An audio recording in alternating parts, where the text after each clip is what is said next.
یہ میری خوش قسمتی کہ میں حضور کا امت ساری زندگی اس کا شکریہ ادا کرتا رہوں تو کہ شکر ادا. ہم حضور کے امتی نبی انتظار کرتے رہے, نبی منتظر رہے. حضرت عیسیٰ نے تو نام بھی بتا دیا نا, لوگوں میں جا رہا ہوں چلو نام بھی بتا دیتا ہوں, میرے بعد جو آنے والا اس کا نام احمد ہوگا. نبی انتظار کرتے رہے, 12 نبیوں نے انتظار کیا حضور کی امت میں ہونے کے لیے, تمنا کی. نستورہ راہب انتظار کرتا رہا, بحیرہ راہب انتظار کرتا رہا, زندگیاں گزار دی انہوں نے. سلمان فارسی کی کہانی سن لو, مجوسی کے بیٹے تھے, حق کی طلب میں نکلے, باپ نے گھر سے نکال دیا. ایک پادری کے پاس جا کے رکے, زندگی بھر اس کی نوکری کی. جب اس کا آخری وقت آیا اس نے کہا میری تدفین کے بعد غموریا چلے جانا, وہاں کا پادری خدا رسیدہ ہے, تجھے اس سے کچھ مل جائے گا. کہتے میں وہاں سے غموریا آ گیا, پھر اس پادری کی ساری زندگی خدمت کی. جب وہ مرنے لگا تو اس نے کہا کوئی ایسا شخص نہیں ہے جس کے پاس اب میں تجھے بھیجوں, لیکن نبی آخر الزماں کے ظہور کے لمحے آ گئے. تو یہاں سے یثرب چلا جا, وہ اس نبی کی ہجرت گاہ ہوگی, تیری زندگی سنور جائے گی. تو نے بڑی محنت کی ہے, بڑی نوکری کی ہے میری. کہتے میں نے اس کو کہا کہیں ایسا نہ ہو میں دھوکہ کھا جو مجھے کوئی نشانی بتا دے. اس نے کہا 3 نشانیاں ہیں, ایک صدقہ نہیں لے گا, دوسرا ہدیہ رد نہیں کرے گا, تیسرا 2 کندھوں کے درمیان مہر نبوت. کہتے میں نے اس کی تدفین کی, یثرب کی جانب جاتے ہوئے ایک قافلے میں شامل ہو گیا. انہوں نے مجھے پکڑ کے اپنا غلام بنا لیا, لیکن میرے پہ مہربانی یہ کی کہ مجھے بیچا جا کے مدینے میں.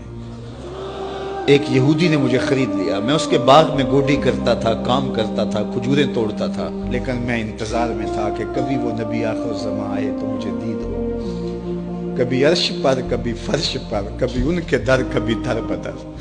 غم عاشقی تیرا شکریہ میں کہاں کہاں سے گزر گیا.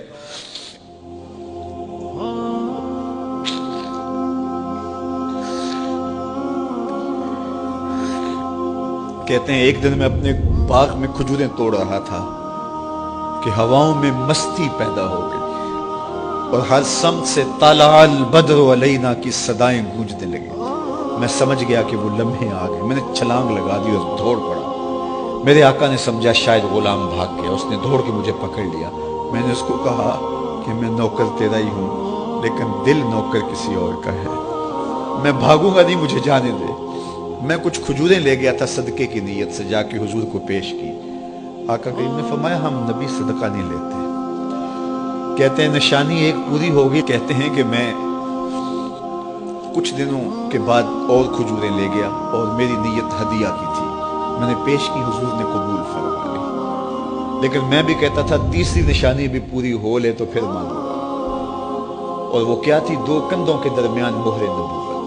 کہتے ہیں ایک دن حضور میرے باغ میں آئے اور آقا کریم نے اپنے مبارک کندھے پہ چادر رکھی ہوئی تھی اور چادر کی اوٹ میں مہر نبوت چھپی ہوئی تھی, اور میں پیچھے ہو کے دیکھتا تھا. اور میری آرزو یہ تھی کہ کوئی تیز جھونکا ہوا کا آئے اور چادر ہٹ جائے اور میں مہر نبوت کی زیارت کر لوں. حضور میرے ارادہ قلب سے آگاہ ہوئے. فَأَلْقَى إِلَيَّ رِدَاءَهُ, حضور نے چادر اتار کے میری جانب پھینکی اور پھر ایسے رخ کر کے فرمایا انظر الی ما امرت بہ, اس پادری نے جو بتایا تھا دیکھ لے آ کے. تو کہا میں نے دیکھا کہ حضور کے کندھوں کے درمیان.